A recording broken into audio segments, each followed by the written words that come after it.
Hey y'all, happy Thursday. For starters, if you hear a bunch of random noises, I apologize about that. There's a dance class going on directly above me in the loft.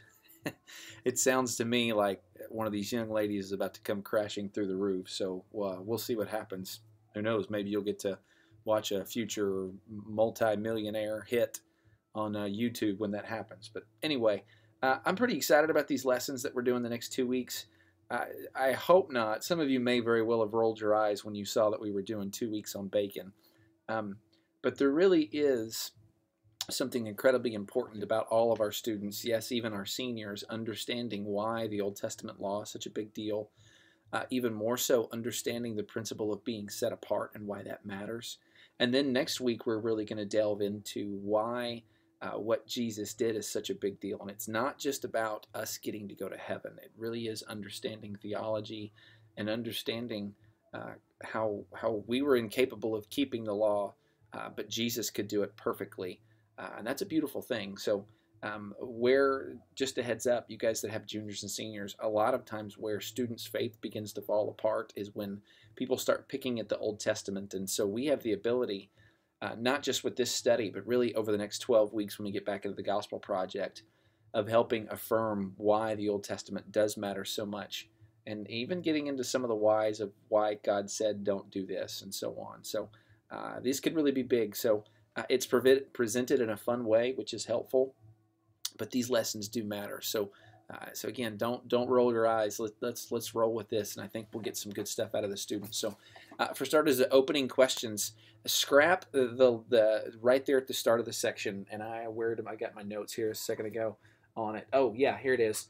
Ask the question about why bacon tastes so good, but then scrap the next two because they get a little bit too deep too fast about why the Old Testament restricts Israelites from eating bacon, or why do we have the Old Testament law in the first place. We'll get to that later on.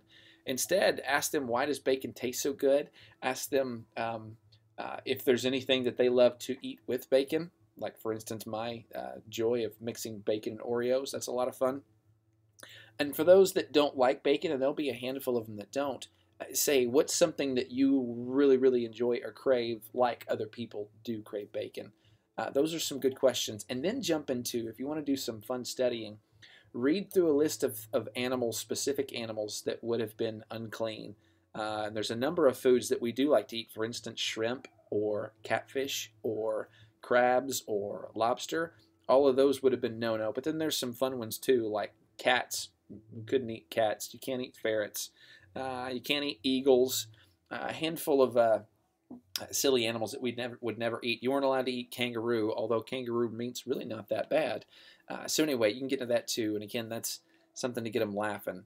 But then we get to dive into the material.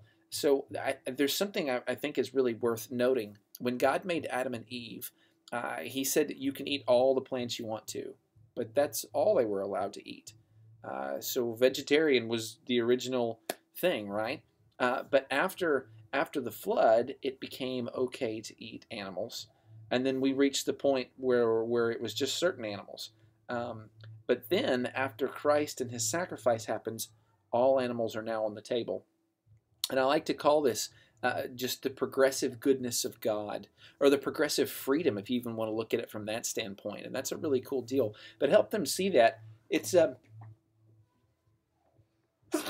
woo. I'm sorry. It is just that God continually, as we get more and more unfaithful to Him, He continues to get more and more good to us. That really is cool to see in His character. So point that out to Him. I think that's pretty neat. Next, I would encourage you, read the passages that they give us. Read them all out loud. And that scripture sheet, the very last page of the material I gave you, it prints them out even for you nice and neatly all right there because it jumps around a little bit. But read those out loud. That's good for everybody to hear, and then you can discuss them as things come up. So obviously you do some reading beforehand, but then read them out loud as a class. I think that'll be really, really good. Be careful with the reasons that they gave you that are discounting some of the reasons on why they were a problem. For instance, when it talks about how some of the animals were sacrificed to other gods, yes, lots and lots of animals were sacrificed to other gods, but we need to remember something.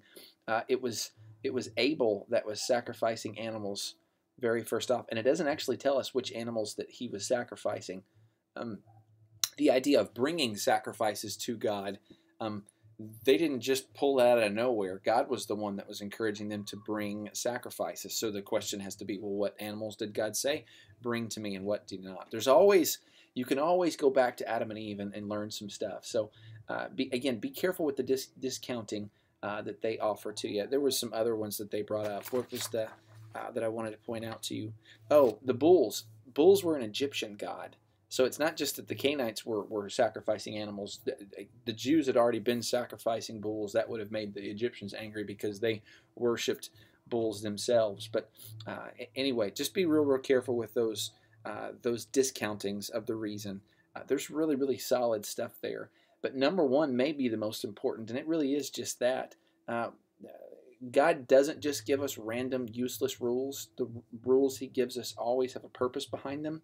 But even if we don't understand the purpose, we can trust Him because He is a good God. We can trust Him when He says, don't do something. He has a solid reason for that. But just the fact that He says, don't do it, can be reason enough for us. And so we can take solace in that. And then finally, ask the students this question, and you can really camp out here. Say to them, why do you think being set apart is so important? Because at the end of the day, that really is one of the biggest reasons. The scriptures cover this. The Lord wanted us to be set apart as a holy people. He wanted us to be different. So why was that a big deal to God?